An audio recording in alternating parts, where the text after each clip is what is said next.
Сегодня 17 ноября. Замечательная погода. Я снова в Гоа. Чувствую себя отлично. Снова на костре. Костер изменился за это время. Пока меня не было. Он горит с октября, и здесь появилась березка. Да и не одна, я помню. Здесь изменился бар.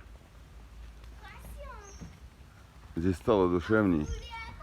Здесь собирается еще больше друзей, и каждый вечер мы все сидим здесь или стоим.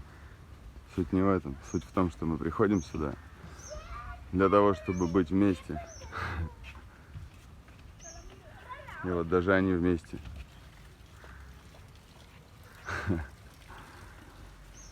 Сегодня у нас фаер-шоу, фаер-пати. Придут фаерщики, будут танцевать между пальм.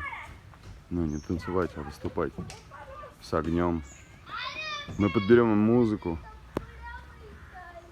В общем, сделаем все для того, чтобы нашим друзьям, которые сюда приходят, было великолепно.